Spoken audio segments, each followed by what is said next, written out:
నమస్తే, నేను మీ Ashok Kumar. Welcome to our channel. నిన్న గణతంత్ర దినోత్సవం వేడుకల సందర్భంగా గవర్నర్ ఇచ్చినటువంటి పిలుపు మేరకు ఏపీ ముఖ్యమంత్రి నారా చంద్రబాబు నాయుడు గారు, అదేవిధంగా డిప్యూటీ చీఫ్ మినిస్టర్ అయినటువంటి పవన్ కళ్యాణ్ గారు, ఇంకా ఐటీ శాఖల మినిస్టర్ నారా లోకేష్ గారు, యావత్ ఎమ్మెల్యేలందరూ హాజరైనారు.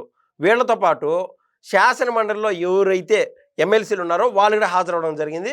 మరి ముఖ్యంగా శాసన మండలిలో ప్రతిపక్ష నేతగా ఉన్నటువంటి బొత్స సత్యనారాయణ గారు కూడా హాజరవడం అనేది విశేషము.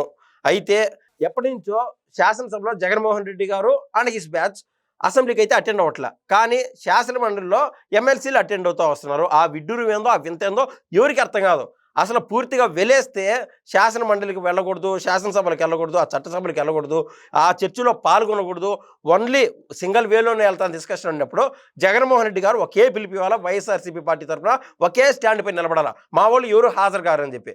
కానీ జగన్మోహన్ రెడ్డి గారు తాను పూర్వం చేసినటువంటి అవినీతి చిట్టా బయటపడుతుంది, దాన్ని ఫేస్ చేయలేడు, ఒక్క మాట కూడా మాట్లాడలేడు అనేటువంటి కారణరీత్యా ఆయన అయితే శాసనసభకు వెళ్ళట్లే. ఏది ఏమైనా కూడా బొత్స సత్యనారాయణ గారు శాసన మండలిలో డేర్ అండ్ డాషింగ్ గా అటు నారా లోకేష్ గారు ఇచ్చేటువంటి సమాధానాలకు ఆయన డీటెయిల్ ప్రశ్నలు అడుగుతూ ఉండడము, అదేవిధంగా మంచి సమాధానాలు తీసుకోవడం ఈ రకంగా జరిగిపోతుంది.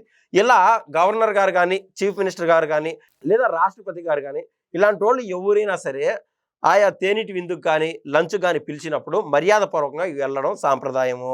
అందులో భాగంగా బొత్స సత్యనారాయణ గారు అయితే హాజరైనారు. హాజరైన సందర్భంగా నారా లోకేష్ గారు, బొత్స సత్యనారాయణ గారు, అదేవిధంగా నారా లోకేష్ గారు ఏ విధంగా అయితే ముచ్చటించారో ఇది యావత్తు సోషల్ మీడియాలో హల్చల్ చేస్తా ఉంది.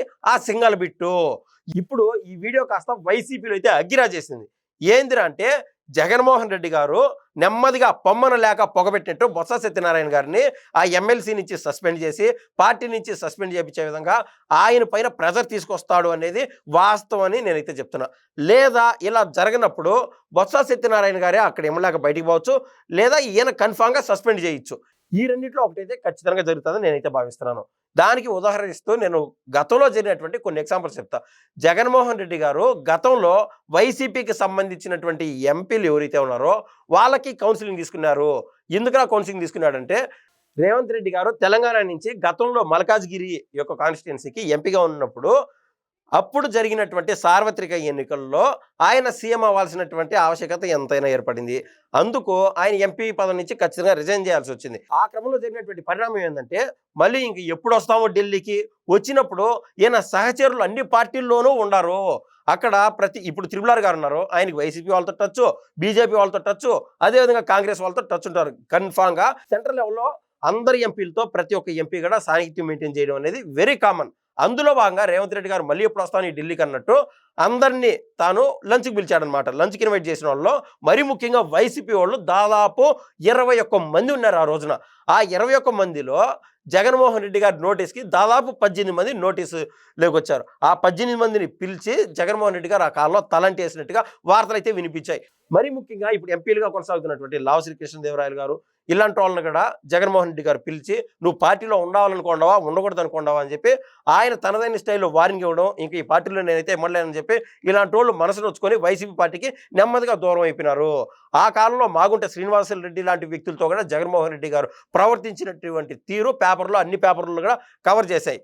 అందుకే జగన్మోహన్ రెడ్డి గారి యొక్క ప్రభావం అనేది ఆ చుట్టూరు ఎంపీల పైన, ఎమ్మెల్యేల పైన కన్ఫామ్గా పడుతున్నటువంటి ఆ నేపథ్యంలో ఎవరు ఇమ్మలేకున్నారు. గతంలో కూడా ఇప్పుడు బీజేపీ ఎమ్మెల్యేగా ఉన్నటువంటి జమ్మలమూరు ఎమ్మెల్యే అయినటువంటి ఆదినారాయణ రెడ్డి గారు కూడా గతంలోనే చెప్పినారు జగన్మోహన్ రెడ్డి గారు కనీసం టీ ఇవ్వనంత రిజర్వ్డు, ఎవరైనా గెస్టులు పోతే టీ గడ ఇవ్వడు, ఆయన తన ఇగో చూపిస్తాడు, ఆయన తన అహం చూపిస్తాడు, అది జగన్మోహన్ రెడ్డి గారి సహజమైన నేచర్ అని చెప్పి ఆయన చాలాసార్లు చెప్పాడు.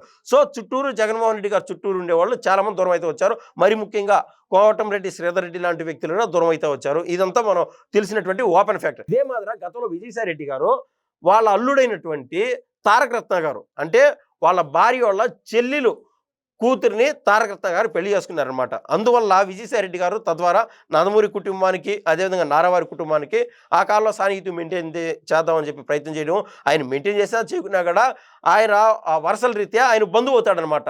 అప్పటి నుంచి జగన్మోహన్ రెడ్డి గారు విజయసాయి రెడ్డిని దూరం పెడతా వచ్చారు.